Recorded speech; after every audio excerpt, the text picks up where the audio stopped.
TV triple 9 news కి స్వాగతం. Bulletin లో ముందుగా హెడ్లైన్స్.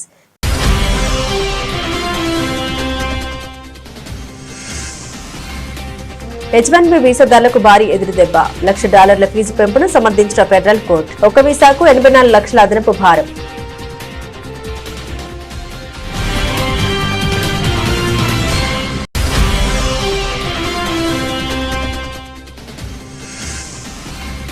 నీటి వనరులు, ప్రార్థన స్థలాలు అన్ని హిందువులకు తెరిచి ఉండాలి. హిందూ సమ్మేళన కార్యక్రమంలో ఆర్ఎస్ఎస్ చీఫ్ మోహన్ భగవత్ పిలుపు.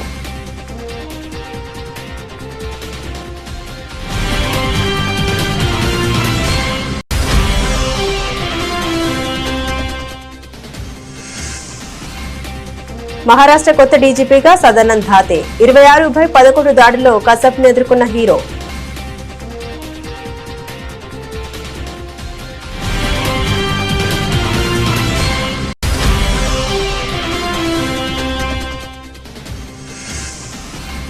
ఒకే లాంఛర్ నుండి 2 ప్రళయ క్షిపణులు ప్రయోగం విజయవంతం. డిఆర్డీఓ శాస్త్రవేత్తల్ని అభినందించిన రాజ్నాథ్ సింగ్.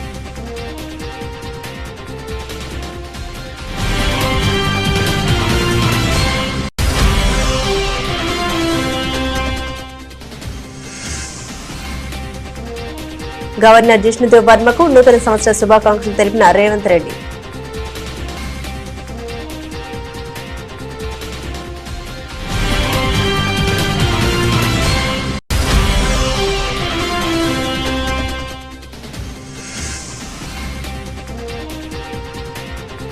జనవరి తొలి వారంలో వెలుగొండకు సీఎం వెల్లడించిన మంత్రి నిమ్మల రామనాయుడు.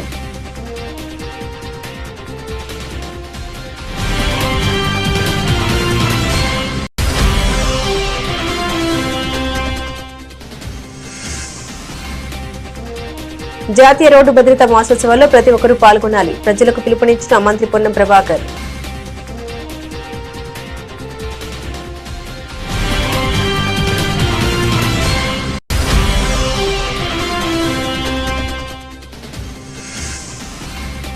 కూటమి ప్రభుత్వంపై విమర్శలు గుప్పించిన వైసీపీ ఎమ్మెల్సీ వరద కళ్యాణి. మహిళల రక్షణ గాలికి వదిలేశారంటూ ధ్వజం.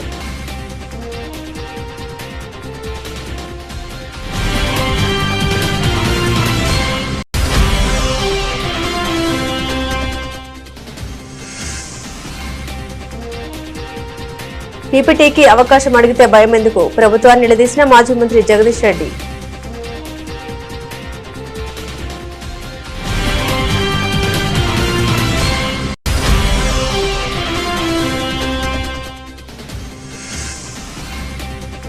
ప్రసాదంలో నత్తలు వచ్చాయని ఫిర్యాదు చేసిన వారిపైనే కేసులు నమోదు. ప్రభుత్వంపై మండిపడ్డ వైసీపీ అధికార ప్రతినిధి నాగార్జున యాదవ్.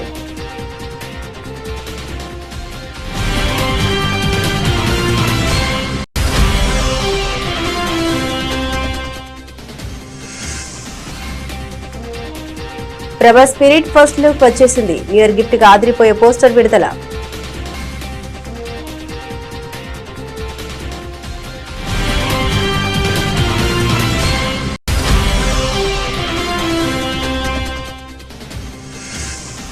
బ్యాంకు ఖాతాదారులకు ఆర్బీ అలర్ట్. నేటి నుండే కొత్త రూల్స్. 2 ఏళ్లుగా లావాదేవీలు లేని డోర్మెంట్ ఖాతాలపై వేటు.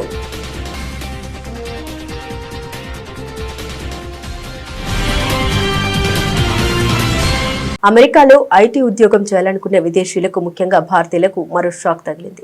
H1B వీసా దరఖాస్తులపై ఏకంగా $1,00,000 అంటే సుమారు 84 లక్షల ఫీజును విధిస్తూ ట్రంప్ ప్రభుత్వం తీసుకున్న నిర్ణయానికి న్యాయస్థానంలో ప్రాథమిక విజయం దక్కింది. ఈ ఫీజు పెంపును సవాల్ చేస్తూ దాఖలైన పిటిషన్లను డిస్ట్రిక్ట్ కోర్టు కొట్టివేయడంతో ఇప్పుడు ఈ పోరాటం అప్పీల్ కోర్టుకు చేరుకుంది. గత సెప్టెంబర్లో అధ్యక్షుడు డొనాల్డ్ ట్రంప్ ఒక ప్రత్యేక ప్రకటన ద్వారా H1B వీసా ప్రోగ్రాంలో భారీ మార్పులు చేశారు. విదేశీ నిపుణుల్ని నియమించుకోవాలనుకునే కంపెనీలు ఒక్కో దరఖాస్తుకు అదనంగా $1,00,000 చెల్లించాలని నిబంధన పెట్టారు. దీనివల్ల అమెరికా కంపెనీలు విదేశీయులకు బదులుగా స్వదేశీయులకే, అమెరికన్లకే అంటే ఉద్యోగాలు ఇస్తాయని ట్రంప్ వాదన. అయితే ఈ నిర్ణయం వల్ల టెక్నాలజీ, హెల్త్ కేర్, విద్యా రంగాలు కుప్పకూలుతాయని యుఎస్ ఛాంబర్ ఆఫ్ కామర్స్ వాదిస్తూ ఉంది.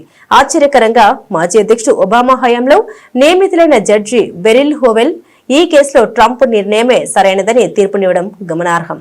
సెక్షన్ 212 క్లాజ్ F ప్రకారం విదేశీయుల ప్రవేశాన్ని నియంత్రించే లేదా పరిమితం చేసే పూర్తి అధికారం అధ్యక్షుడికి ఉంటుందని ఆమె స్పష్టం చేశారు. నీటి వనరులు, ప్రార్థన స్థలాలు అన్ని హిందువులకు తెరిచి ఉండాలని ఆర్ఎస్ఎస్ చీఫ్ మోహన్ భగవత్ అన్నారు. రాయపూర్లో జరిగిన హిందూ సమ్మేళన కార్యక్రమంలో ఆయన పాల్గొన్నారు. ఈ సందర్భంగా మోహన్ భగవత్ మాట్లాడారు. అన్ని స్థానిక వనరులు మరియు సౌకర్యాలు, చెరువులు మరియు బావులు వంటి నీటి వనరులు, దేవాలయాలు మరియు మఠాలు వంటి ప్రార్థన స్థలాలు, మతపరమైన కార్యకలాపాలకు ఏర్పాట్లు మరియు మరణానంతరం అంతిమ సంస్కారాలు కూడా అన్ని హిందువులకు తెరిచి ఉండాలని పేర్కొన్నారు. సంభాషణ మరియు అవగాహన ద్వారా దీన్ని సాధించగలిగితే అది ఆ విధంగా చేయాలని, హింస ఉండకూడదు, ఎందుకంటే ఇది ప్రజల్ని ఏకం చేయడం గురించి, వారికి వ్యతిరేకంగా పోరాడడం గురించి కాదని స్పష్టం చేశారు. आपके क्षेत्र में प्रभावी है तो अपने क्षेत्र में जो पानी है, पानी की व्यवस्था है, तालाब है, कुएं है, दर्शन की व्यवस्था है, मंदिर है, मठ है और जीवन पूरा होने के बाद जाने की व्यवस्था है स्मशान, वो किसी का बनाया हो, सब हिंदुओं के लिए खुला चाहिए। ये अगर आप समझा बुझा के कर सकते हो तो करो, इसके लिए मारपीट नहीं करना, क्योंकि ये जोड़ने का काम है, इसमें संघर्ष नहीं है। दूसरी बात जो कही गई, व्यसन वगैरह वगैरह सारी बातें, आदमी जब दुनिया में अकेला पड़ जाता है तो व्यसनों में ज्यादा फंसता है। उसको अगर आधार रहा, लोगों में बातचीत रही, गपशप होती रही, तो वो बच सकता है। आजकल घर में भी गपशप बंद हो गई और इसलिए अपने घर में एक दिन, सप्ताह में एक बार, शाम के समय तय करके सब लोगों ने घर में रहना,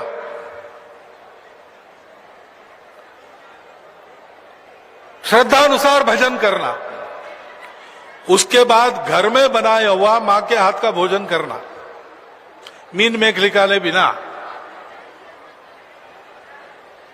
और फिर 3-4 घंटा बैठकर गपशप करना। हम कौन है, हमारा कुल कौन सा, हमारी कुल की रीति क्या है, पूर्वज कैसे थे, उनके सदाचरण के क्या उदाहरण है, जो आज के समय की कसौटी पर सही बातें उनकी थी वो आज हम में है कि नहीं, कैसे लाना, उससे उल्टा कुछ है तो उसको कैसे निकालना। మహారాష్ట్ర కొత్త డైరెక్టర్ జనరల్ ఆఫ్ పోలీస్ డీజీపీగా సీనియర్ ఐపీఎస్ అధికారి 26/11 ముంబై ఉగ్రదాడుల హీరో సదానంద్ వసంత్ దాతే నియమితులయ్యారు. ప్రస్తుతం డీజీపీ రష్మి శుక్లా జనవరి 3న పదవి విరమణ చేయనున్న నేపథ్యంలో ఆమె స్థానంలో దాతే నియమిస్తూ మహారాష్ట్ర హోంశాఖ బుధవారం అధికారిక ఉత్తర్వులైతే జారీ చేసింది. సుప్రీంకోర్టు మార్గదర్శకాల ప్రకారం ఆయన 2 ఏళ్ల పాటు ఈ పదవిలో కొనసాగుతారు. 1990 బ్యాచ్ కు చెందిన ఐపీఎస్ అధికారి అయిన సదానంద్ దాతే జాతీయ దర్యాప్తు సంస్థ డైరెక్టర్ జనరల్ గా పనిచేస్తూ ఇటీవల మహారాష్ట్ర క్యాడర్ కు తిరిగి వచ్చారు. 2008 నవంబర్ 26న ముంబైపై ఉగ్రవాద దాడి చేసినప్పుడు అప్పటి అడిషనల్ కమిషనర్ ఆఫ్ పోలీసుగా ఉన్న దాతే చూపిన ధైర్య సాహసాలు దేశవ్యాప్తంగా కూడా ప్రశంసలు అందుకున్నాయి. కామా అండ్ ఆల్బెస్ ఆసుపత్రిలో ఉగ్రవాదులు అజ్మల్ కసబ్, అబు ఇస్మాయిల్ తో ఆయన ముఖాముఖి తలపడ్డారు. ఈ క్రమంలోనే ఉగ్రవాదులు విసిన గ్రెనేడ్ పేలడంతో తీవ్రంగా గాయపడినప్పటికీ ఆయన వెనక్కి తగ్గకుండా పోరాటం కొనసాగించారు. ఆయన సాహసానికి గుర్తింపుగా కేంద్ర ప్రభుత్వం రాష్ట్రపతి శౌర్య పథకంతో సత్కరించింది. సదానంద్ దాతే తన కెరీర్లో అనేక కీలక పదవుల్ని సమర్థవంతంగా నిర్వహించారు. Maharashtra anti terrorism squad chief గా Mumbai joint commissioner of police law and order crime branch లోను పనిచేశారు. Mira Bhayandar Vasai Virar MBVV police commissionerate కు తొలి కమిషనర్ గా కూడా ఆయన వ్యవహరించారు. భారత రక్షణ రంగం మరో కీలక మైలురాయిని చేరుకుంది. ఒడిశా తీరంలో ఉపరితలం నుండి ఉపరితలానికి ప్రయోగించే స్వల్ప శ్రేణి బాలిస్టిక్ క్షిపణి ప్రళయను భారత్ విజయవంతంగా పరీక్షించింది. ఒకే లాంచర్ నుండి 2 క్షిపణుల్ని స్వల్ప వ్యవధిలో ప్రయోగించి వాటి సామర్థ్యాన్ని విజయవంతంగా పరిశీలించారు. యూజర్ ఎవాల్యూషన్ ట్రయల్స్ లో భాగంగా ఈ పరీక్షలు నిర్వహించినట్లు రక్షణ శాఖ వెల్లడించింది. రక్షణ పరిశోధన మరియు అభివృద్ధి సంస్థ డిఆర్డీఓ ఆధ్వర్యంలో ఈ ప్రయోగం జరిగింది. ప్రయోగించిన 2 క్షిపణులను నిర్దేశిత మార్గంలో ప్రయాణించే లక్ష్యాల్ని ఖచ్చితత్వంతో ఛేదించారని అధికారులు తెలిపారు. చాందీపూర్ ఇంటిగ్రేటెడ్ టెస్ట్ రేంజ్ లో మోహరించిన ట్రాకింగ్ సెన్సార్ల ద్వారా క్షిపణి పనితీరును ధృవీకరించుకున్నారు. డిఆర్డీఓ సీనియర్ శాస్త్రవేత్తలు, ఆర్మీ, ఎయిర్ ఫోర్స్ ఉన్నతాధికారులు ఈ ప్రయోగాన్ని ప్రత్యక్షంగా వీక్షించారు. ప్రళయ క్షిపణి 150 నుండి 500 కిలోమీటర్ల పరిధిలోని లక్ష్యాలను ఛేదించగలదు. ఇది పూర్తిగా స్వదేశీ పరిజ్ఞానంతో రూపొందించిన సాలిడ్ ప్రొపెల్లెట్ క్వాసీ బాలిస్టిక్ మిసైల్. అత్యాధునిక నావిగేషన్ గైడెన్స్ వ్యవస్థలతో పనిచేసే ఈ క్షిపణి వివిధ రకాల వారి హెడ్లను మోసుకెళ్తూ శత్రువుల స్థావరాలపై విరుచుకుపడగలదు. హైదరాబాద్ లోని రీసెర్చ్ సెంటర్ ఇమారత్ తో పాటుగా పలు DRDO labs, Bharat dynamics limited వంటి సంస్థల సహకారంతో దీన్ని అభివృద్ధి చేశారు. ఈ ప్రయోగం విజయవంతం కావడం పట్ల రక్షణ మంత్రి రాజ్నాథ్ సింగ్ హర్షం వ్యక్తం చేశారు. +1, +2, +3 and counting up.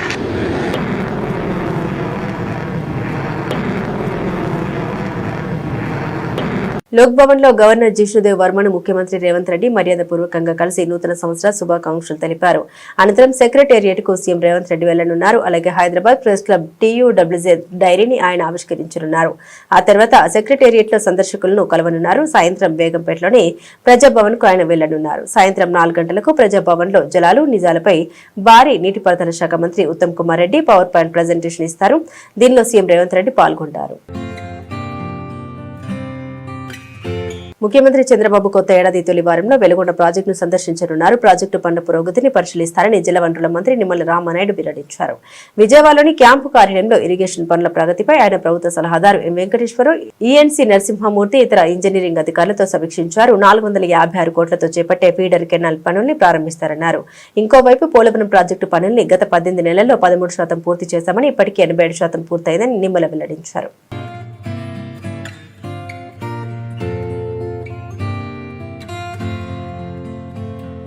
జనవరి 1వ తేదీ నుండి జరిగే జాతీయ రోడ్డు భద్రతా మాసోత్సవాల్లో ప్రతి ఒక్కరూ పాల్గొనాలని మంత్రి పొన్నం ప్రభాకర్ ప్రజలకు పిలుపునిచ్చారు. నేటి నుండి జాతీయ రోడ్డు భద్రతా మాసోత్సవాలు ప్రారంభమవుతున్నాయని తెలిపారు. తెలంగాణ రవాణా శాఖ పక్షాన జనవరి 1 నుండి 31 వరకు రహదారి భద్రతా మాసోత్సవాలు నిర్వహిస్తున్నట్టు తెలిపారు.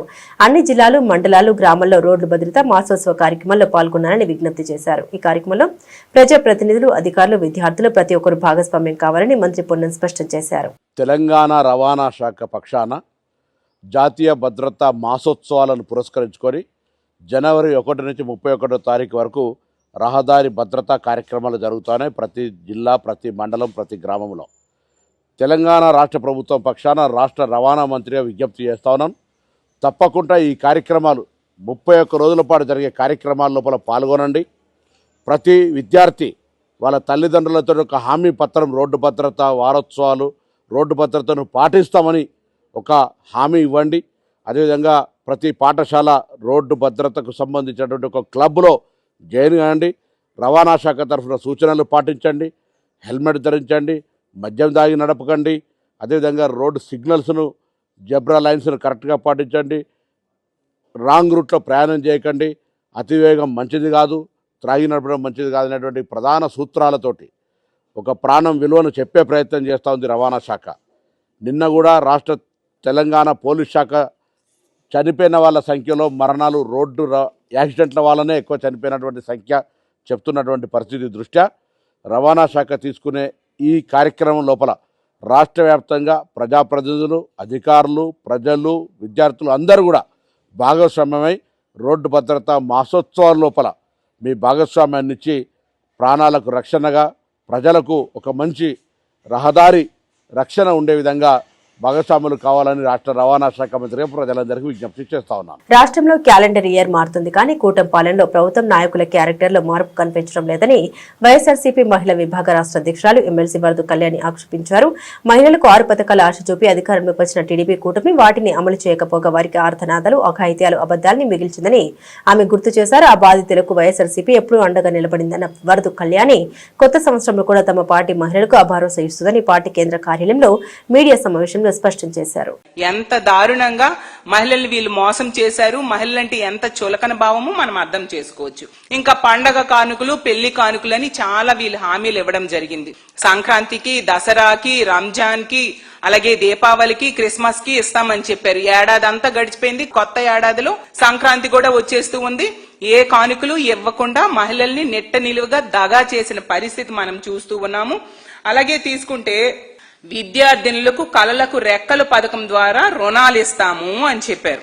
ఈ రోజు ఫీజు రియంబర్స్మెంట్ అమలు చేయక ఏ ఒక్క విద్యార్థినికి ఫీజు కట్టక వాళ్ళ జీవితాలు నాశనం అయ్యేట్టుగా వాళ్ళ భవిష్యత్తు రెక్కల్ని విరిచేసే పరిస్థితిని వీళ్ళు, ఈ కూటమి నాయకులు ఈ రోజు చేస్తూ ఉండే పరిస్థితిని మనం చూస్తూ ఉన్నాం. అంత దారుణంగా మహిళల్ని నెట్ట నిలువుగా మోసం చేయడమే కాకుండా సూపర్ 6 హామీల్లో కూడా ఏ ఒక్కటి అమలు చేయకుండా మహిళల్ని నెట్ట నిలువుగా మోసం చేసిన పరిస్థితి మనం చూసాము.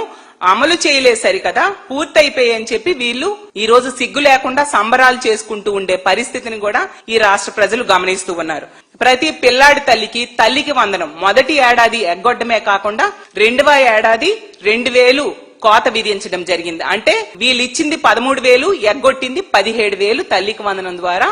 దేవతలంటే కూడా వీళ్ళకి చిన్న చూపే.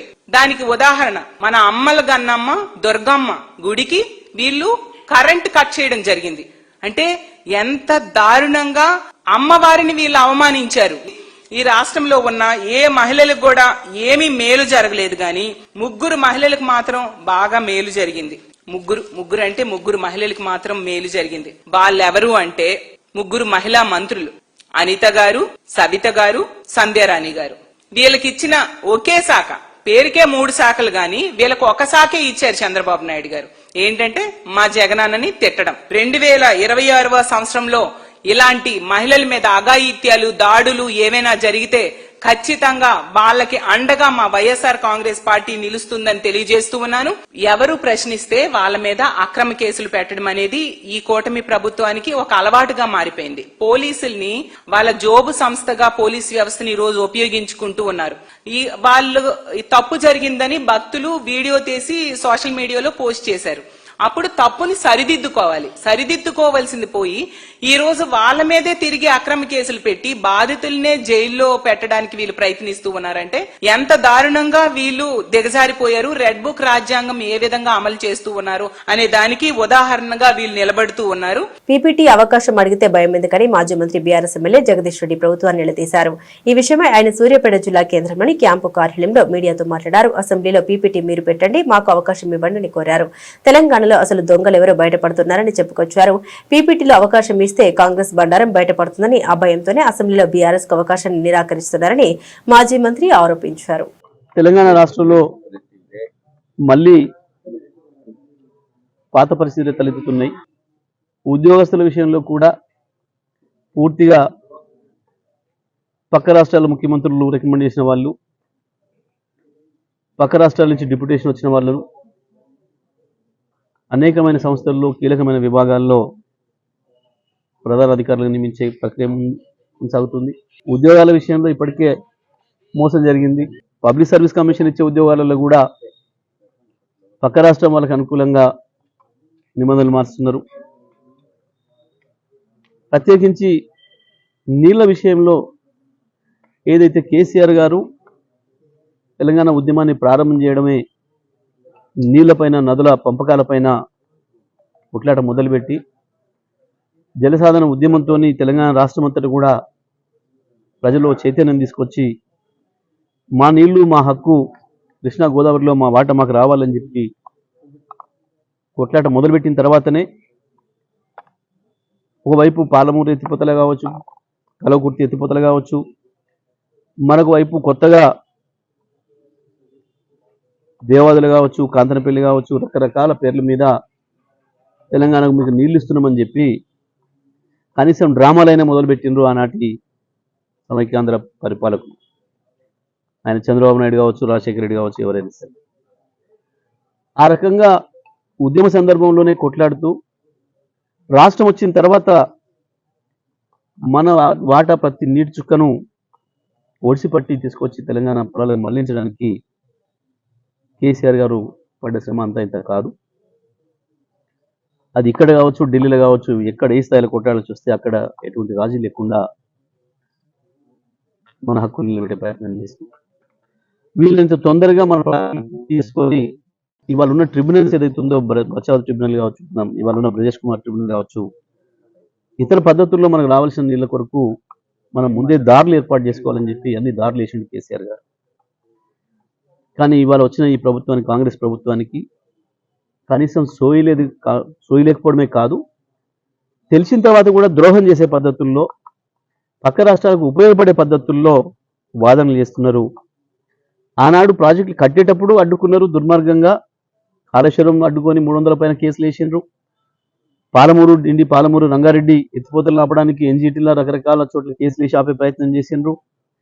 ఇటువంటి విచిత్రమైన పరిస్థితి భారతదేశంలో మనం ఎక్కడ కూడా చూడం. సొంత రాష్ట్రంలో ప్రాజెక్టులు కడుతుంటే ఒక పార్టీనే స్వయంగా దాన్ని అడ్డుకునే ప్రయత్నం చేయడం అనే దుర్మార్గం మనం ఎక్కడ కూడా చూడం.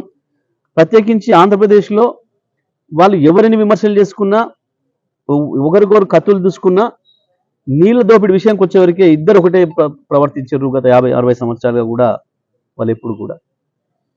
కానీ ఇక్కడ మాత్రం మన ప్రాంతం వాళ్ళ ఉండి మనకు ద్రోహం చేస్తూ పక్క రాష్ట్రాలకు ఉపయోగపడే పద్ధతుల్లో ఇవాళ తెలంగాణ రాష్ట్ర ప్రభుత్వం ప్రవర్తిస్తుంది. సింహాచలం దేవస్థానంలో పులిహోర ప్రసాదంలో నత్తలు వచ్చాయని ఫిర్యాదు చేసిన వారిపైన ఈ ప్రభుత్వం నాన్ బెయిలబుల్ కేసులు పెట్టడం దుర్మార్గమని వైఎస్ఆర్సీపీ అధికార ప్రతినిధి యనమల నాగార్జున యాదవ్ ఆగ్రహం వ్యక్తం చేశారు. బాధ్యులైన అధికారులపై చర్యలు తీసుకుని ప్రసాదం నాణ్యతను మరింత పెంచేందుకు నిర్దిష్టమైన ప్రమాణాలు ఏర్పాటు చేయాల్సింది పోయి భక్తులపైనే కేసులు పెడుతోంది చంద్రబాబు ప్రభుత్వం అంటూ విమర్శించారు. శ్రీ వరాహ లక్ష్మీ నరసింహస్వామి దేవస్థానమైనటువంటి సింహాచలంలో అప్పన్న స్వామికి ఎంతో ప్రీతిప్రాప్తమైనటువంటి పులిహార ప్రసాదంలో నత్త రావడం అత్యంత ఘోరమైనటువంటి అపచారం నరసింహస్వామి వారికి జరగడం యావత్ భక్తజనం కూడా తీవ్రమైనటువంటి దిగ్భ్రాంతిలోకి వెళ్ళింది. మొట్టమొదటి అంశమే కాదు, ఇటువంటి ఎన్నో జరిగినాయి. గతంలో ఇదే సింహాచలంలో చంద్రోత్సవం సమయంలో గోడ కూలి కొంతమంది భక్తులు మృత్యువాత పడినటువంటి సంఘటన కూడా మనం చూసాం. ఈ రోజు భక్తులు పులిహార ప్రసాదాన్ని స్వీకరిస్తే ఆ స్వీకరించినటువంటి పులిహార ప్రసాదంలో నత్తలు రావడం జరిగింది. ఆ దంపతులైనటువంటి భక్తులు, అయ్యా మేము తీసుకున్నటువంటి ఈ పులిహోరలో నత్తలు వచ్చాయని మళ్ళీ ఆ కౌంటర్ దగ్గరికి వెళ్లి అక్కడ అధికారులకి విన్నవిస్తే నిర్లక్ష్యపూరితమైనటువంటి సమాధానం వారికి చెప్పడమే కాకుండా వారి దగ్గర ఆ ప్రసాదం ప్యాకెట్ను లాక్కొని మీ దిక్కును చేటు చెప్పుకోండి, ఈ విషయాన్ని మీరు బయటకు చెబితే మీ పైన చర్యలు తీసుకుంటామని వారిని బెదిరించి వారిని భయోత్పాతులకు గురి చేస్తే వారు సింహాచల అధికారుల యొక్క నిర్లక్ష్యాన్ని, కూటమి ప్రభుత్వం చేసినటువంటి అపచారాన్ని ప్రజలకి తెలియజేస్తూ ఒక వీడియో రిలీజ్ చేసి భక్తులందరూ ప్రజలందరూ అప్రమత్తంగా ఉండండి, కళ్ళకద్దుకొని తినాల్సినటువంటి ప్రసాదం ఈసారి నిశితంగా గమనించి తినాల్సినటువంటి దుర్భర స్థాయికి సింహాచల ఆలయ నిర్వహణ ఉందని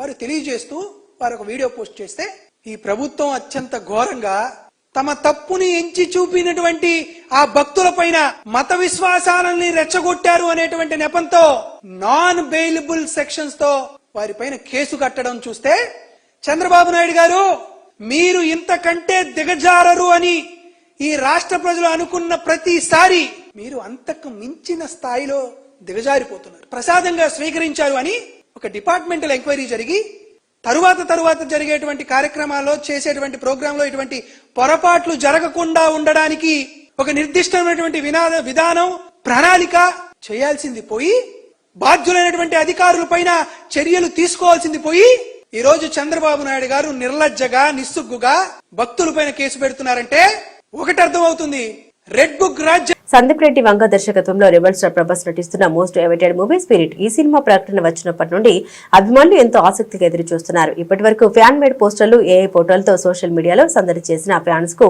మేకర్స్ న్యూ ఇయర్ సందర్భంగా ఆదిరిపోయే గిఫ్ట్ ఇచ్చారు. ఎటకేలకు అభిమానుల నిరీక్షణకు తెరదించుతూ ఈ సినిమా ఫస్ట్ అఫీషియల్ పోస్టర్ ను న్యూ ఇయర్ సందర్భంగా ఈ రోజు విడుదల చేశారు. దర్శకుడు సందీప్ రెడ్డి వంగ ఈ పోస్టర్ షేర్ చేస్తూ భారతీయ సినిమా మీ ఆజన్ బహుడని వీక్షించండి, హ్యాపీ న్యూ ఇయర్ 2026 అని క్యాప్షన్ ఇచ్చారు. పోస్టర్ చాలా ఇంటెన్స్ గా ఉంది. ప్రభాస్ షర్ట్ లేకుండా ఒంటి నిండా గాయాలతో ఓ కిటికీ దగ్గర నిల్చొని ఉండగా హీరోయిన్ తృప్తి దిమ్రి ఆయనకు సిగరెట్ వెలిగిస్తూ కనిపిస్తున్నారు. గతంలోని గాయాలను గుర్తు చేసేలా ఉన్న ఈ పోస్టర్ లో Prabhas dark glasses off white pant తో మాస్ లుక్ లో ఉన్నారు. ఈ భారీ యాక్షన్ చిత్రంలో ప్రభాస్ తృప్తి దిమ్రి జంటగా నటిస్తుండగా ప్రకాష్ రాజ్, వివేక్ ఒబెరాయ్, సీనియర్ నటి కాంచన ఇతర కీలక పాత్రలు పోషిస్తున్నారు. నూతన సంవత్సరం 2026లోకి అడుగు పెడుతున్న వేళ దేశవ్యాప్తంగా కూడా ఉన్న కోట్లాది మంది బ్యాంకు ఖాతాదారులకు రిజర్వ్ బ్యాంక్ ఆఫ్ ఇండియా కీలక హెచ్చరిక జారీ చేసింది. జనవరి 1 నుండి అమలులోకి వస్తున్న ఈ కొత్త సంస్కరణ ప్రకారం నిబంధనలు పాటించని నిరుపయోగంగా ఉన్న లక్షలాది బ్యాంకు ఖాతాలు మూతపడే అవకాశం ఉంది. బ్యాంకింగ్ వ్యవస్థలో పారదర్శకత పెంచడానికి, ముఖ్యంగా పెరుగుతున్న డిజిటల్ ఫ్రాడ్ సరికట్టడానికి ఆర్బీఐ ఈ కఠిన నిర్ణయం తీసుకుంది. కొత్త మార్గదర్శకాల ప్రకారం ప్రధానంగా 3 రకాల ఖాతాలపై బ్యాంకులు చర్యలు తీసుకోనున్నాయి. వరుసగా 2 ఏళ్ల పాటు ఎటువంటి డిపాజిట్లు లేదా విత్డ్రాల్స్ జరగని ఖాతాలను డోర్మెంట్ గా పరిగణిస్తారు. ఇలాంటి ఖాతాలు నేరగాళ్లు దుర్వినియోగం చేసే అవకాశం ఎక్కువగా ఉన్నందున వీటిని బ్యాంకులు శాశ్వతంగా క్లోజ్ చేయవచ్చు. గడిచిన 12 నెలలుగా ఎటువంటి లావాదేవీలు నిర్వహించని ఖాతాల్ని ఇన్యాక్టివ్ కేటగిరీలోకి చేరుస్తారు. వీటిని తిరిగి యాక్టివేట్ చేయకపోతే బ్యాంకింగ్ సేవలకు అంతరాయం కలుగుతుంది. దీర్ఘకాలంగా సున్నా బ్యాలెన్స్ తో ఉంటూ కేవైసీ అప్డేట్ చేయని ఖాతాలను కూడా బ్యాంకులు రివ్యూ చేస్తున్నాయి. అడ్మినిస్ట్రేటివ్ భారాన్ని తగ్గించుకోవడంలో భాగంగా వీటిని తొలగించే అవకాశం ఉంది. బ్యాంకింగ్ రంగంలో భద్రతను కట్టుదిట్టం చేయడమే ఆర్బీఐ ప్రధాన ఉద్దేశం. వినియోగదారుల వాడకంలో లేని ఖాతాల ద్వారా మనీ లాండరింగ్ లేదా సైబర్ మోసాలు జరిగే ప్రమాదం ఉంది. అందుకే ప్రతి ఖాతాదారుడు తన ఖాతాను చురుగ్గా ఉంచుకోవాలని, ఎప్పటికప్పుడు కేవైసీ వివరాలను అప్డేట్ చేయాలని ఆర్బీఐ సూచిస్తుంది. బులెటిన్ ముగించే ముందు హెడ్లైన్స్ మరోసారి.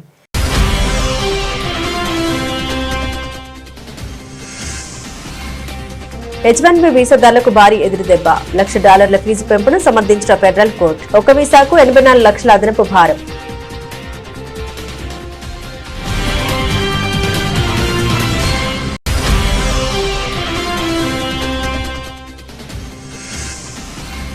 నీటి వనరులు, ప్రార్థన స్థలాలు అన్ని హిందువులకు తెరిచి ఉండాలి. హిందూ సమ్మేళన కార్యక్రమంలో ఆర్ఎస్ఎస్ చీఫ్ మోహన్ భాగవత్ పిలుపు.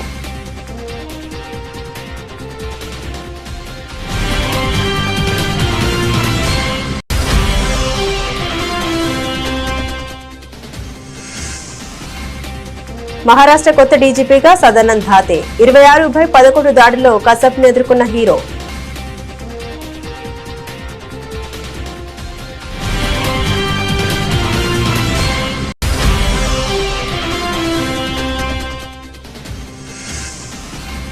ఒకే లాంఛర్ నుండి 2 ప్రళయ క్షిపణులు ప్రయోగం విజయవంతం. డిఆర్డీఓ శాస్త్రవేత్తల్ని అభినందించిన రాజ్నాథ్ సింగ్.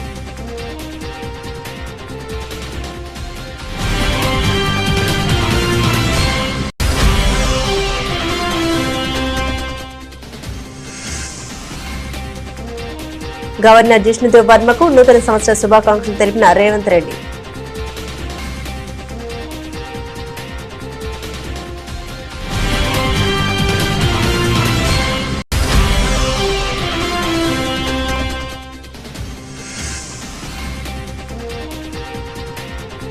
జనవరి తొలి వారంలో వెలుగొండకు సీఎం వెల్లడించిన మంత్రి నిమ్మల రామనాయుడు.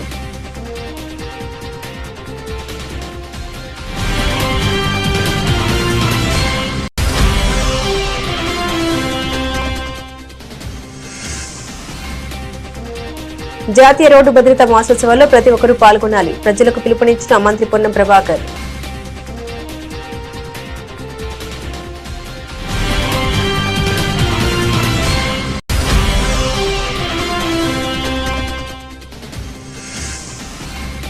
కూటమి ప్రభుత్వంపై విమర్శలు గుప్పించిన వైసీపీ ఎమ్మెల్సీ వరద కళ్యాణి. మహిళల రక్షణ గాలికి వదిలేశారంటూ ధ్వజం.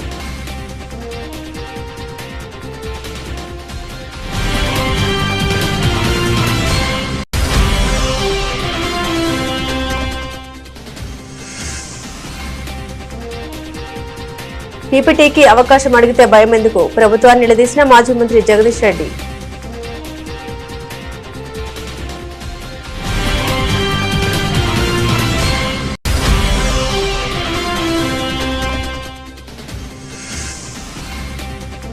ప్రసాదంలో నత్తలు వచ్చు అని ఫిర్యాదు చేసిన వారిపైనే కేసులు నమోదు. ప్రభుత్వంపై మండిపడ్డ వైసీపీ అధికార ప్రతినిధి నాగార్జున యాదవ్.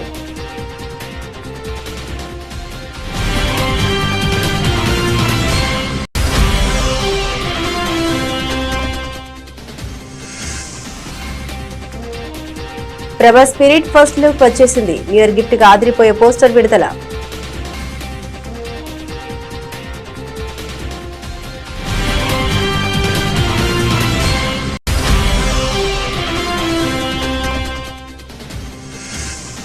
బ్యాంకు ఖాతాదారులకు ఆర్బీఐ అలర్ట్. నేటి నుండే కొత్త రూల్స్. 2 ఏళ్లుగా లావాదేవీలు లేని డోర్మెంట్ ఖాతాలపై వేటు.